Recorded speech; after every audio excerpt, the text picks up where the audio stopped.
Attorney Coleman, would you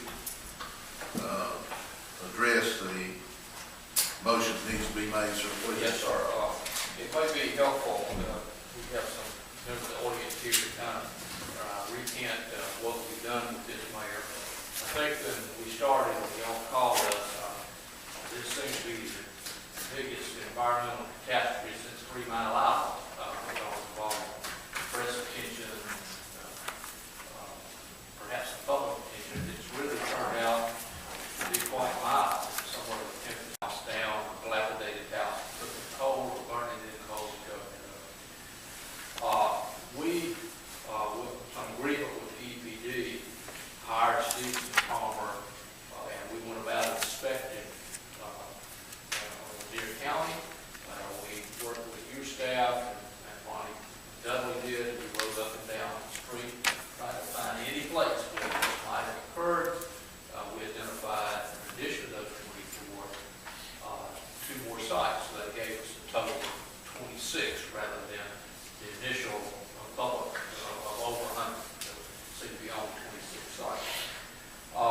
What we did, we just can't go on the person's property, so I take it home, or even get on there and inspect it. So what we did, Mayor, was to notify all the property, each of the property owners, and ask the commission to come on there and try to examine the property with radar, ground penetrating radar, and determine if there was any burial sites on the burial terms, not of people, but of material.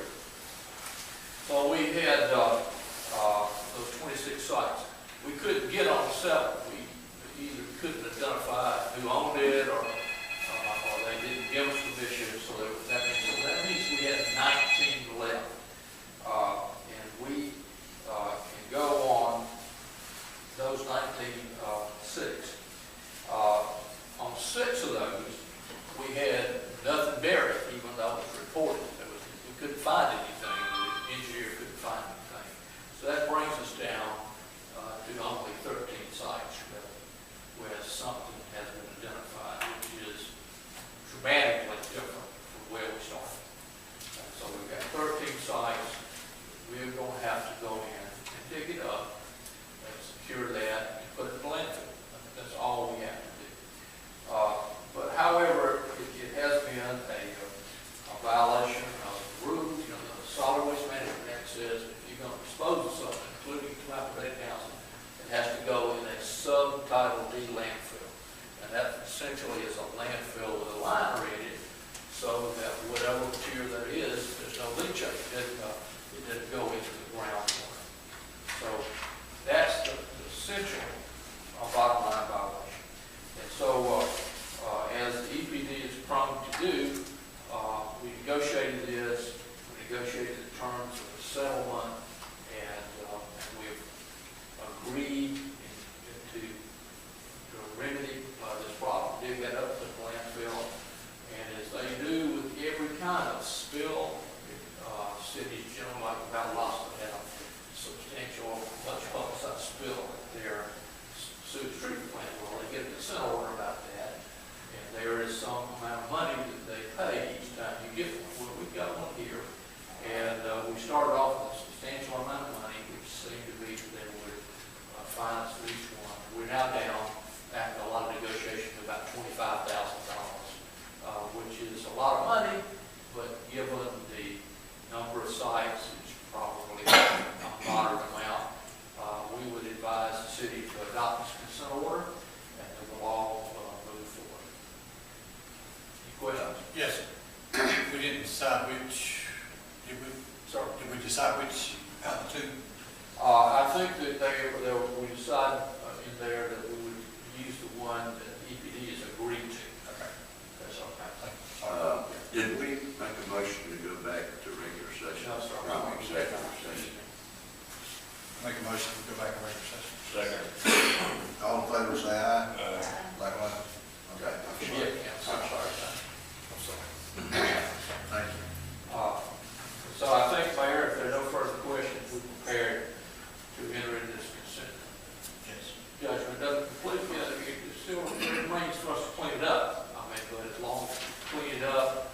here, this will be the end of it with regard to these 26 sites.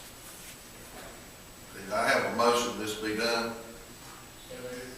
I have a second? Second. Any more discussion? All in favor say aye. Anybody likewise? Okay, the motion is carried. While you were here, I went to a meeting in Diane the other day on committees and what they did for 2012 committees. Would you tell us the law right quick on having committees? Well, it's going to depend on a city or county or school board's charter or enabling act. Like the Dougherty County Board of Education has committees created by the act, or they're standing committees. The city of Albany, where I was mayor, we had in our charter about 6 different committees: finance, public safety, public works, and that kind of thing. So those were appointed annually by the mayor, and they met pretty regularly, actually met all the time, and reported things back to the council. I don't think there's any requirement for you to have committees in your charter, but that's one recollection I haven't looked. Nothing's created. So any committee that the mayor would appoint would be kind of an ad hoc committee appointed for a specific purpose. I think the thing to remember, Mayor, that the committees are simply arms of the council. It's your job as a council to develop policy, to be the legislature for the city. And cities then have some sort of executive arrangement. It might be a city manager, but in cities the size of Lakeland, always that's the mayor, who's the chief administrative officer of the city. And so the committee has no authority other than to investigate things, perhaps pass them, and report that back to the full body, to the council, and then the council would pass it. It doesn't have any administrative authority. And it also, once one is appointed, it's subject to all the requirements of the Open Records and Open Meetings Act. So it's just like here. I mean, when you have a meeting of the committee, you've got to notify the legal organ 24 hours in advance, put a notice on the front door, keep minutes. Those minutes have to be done in the same manner. So that's generally, to answer the question. All right, now, another thing, the mayor does not have the power to give a committee power. Is that correct? It is impossible under the law for a elected official to delegate their authority to someone else. That's correct. This comes up from time to time. It came up often, where I find out afterwards the school board that a school board member on the committee select architects had delegated that to a private citizen and another one to a staff member. I don't think that an elected official, any member of the council up here can't say, well, gee, I don't really want to sit on the council today, so I'm going to ask John Jones to sit in my place. So you can't delegate your authority. That's what you're elected to do. Sometimes you can't delegate. All right, is it legal for council members to go around telling employees what to do? Yeah, I know in a word, a council member is like any other private citizen until they get here to sit together. Okay, that's when you have authority. When you vote, and a majority tells something, and then the mayor will carry that out. I think your system. Is that correct, George? That's right. Is that right? So, individual council member, not an uncommon occurrence, would not have the authority to go to the public works director and say, go over to 2nd Street and fix potholes.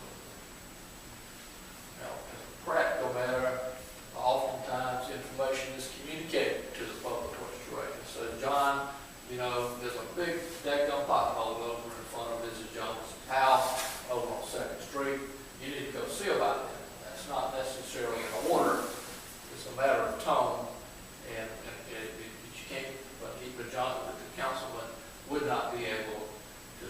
you know, let's say there was an administrative procedure, the mayor and council said, y'all go fix Sixth Street, and the councilman could go over there and say, I want you to move and go work the same. You know, that would be beyond his authority, yes, he or she. Okay, that, the councilman needs to more or less come to the mayor. If they, right, yes, if there's an administrative thing to do, or they can bring it up to the council, it's called a vote. In an open councilman, but it needs to be put on the document, they're gonna bring it up. That's correct. We operate, you know, I have no problem, say Tony sees a pothole somewhere and he goes by and tells Jerry, so Jerry, you need to fix that pothole. I don't have any problem with that, Yes. personally. But when you get down to the law, he can't do that. He can tell him about a pothole being over there, but he can't order him to get fixed. Under the law. Yes, sir. I mean, the employee could come back on us about that. That's right. The employee, and I used to tell mine, I used to have some council people and all that, and he would consistently go tell people to go different places. And some of that's on the employee. The employee's got to, the department head or the employee's got to say, no, you know. They got to show some background too. They got to say, no, I'm not doing that because that's not, you know, you don't have authority to tell me this. And that's what we ultimately had to do in this case. The good old boy of running a city no longer exists. Well, it's not supposed to ever exist. Not ever existed, you know. But I don't know how. it's a shame that, I think it's a shame that it's come down to so much law about every little thing we want to do, or every little thing that happens. That's true. For one, people like me and George, I wouldn't have much problem at all. All right. Anybody have any questions they'd like to ask about committees to, you got anything on that? No? Don, you got anything on that? Okay. All right. Thank you, sir. Thank you. Thank you, Attorney Coleman. Okay, next thing on our agenda, the 2014 annual budget to be adopted. We actually somewhat adopted this months ago when we set our millage rate and all. We adopted, went over all this budget.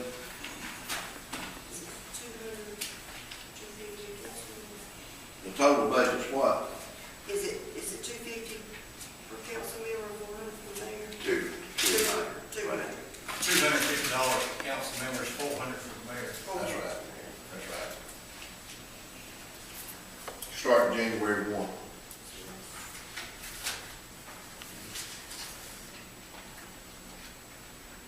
Did I have a motion that the budget be approved? So moved. Have a second? Any other questions?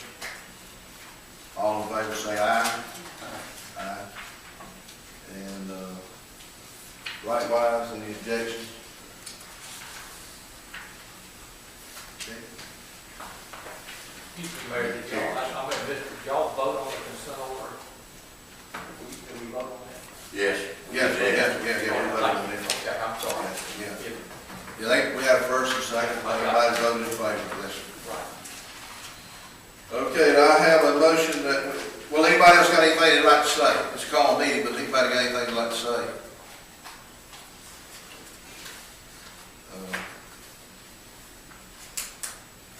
If not, I have a motion we adjourn.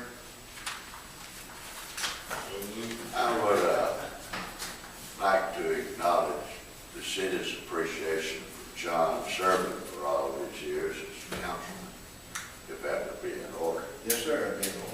I think he's had like 25 years. It'll be 24 years, January 1st. You can tell he's a lot more relaxed today than he used to be. January 1st.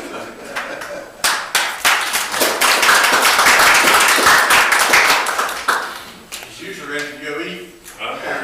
Yeah, ain't gotta worry about it anymore.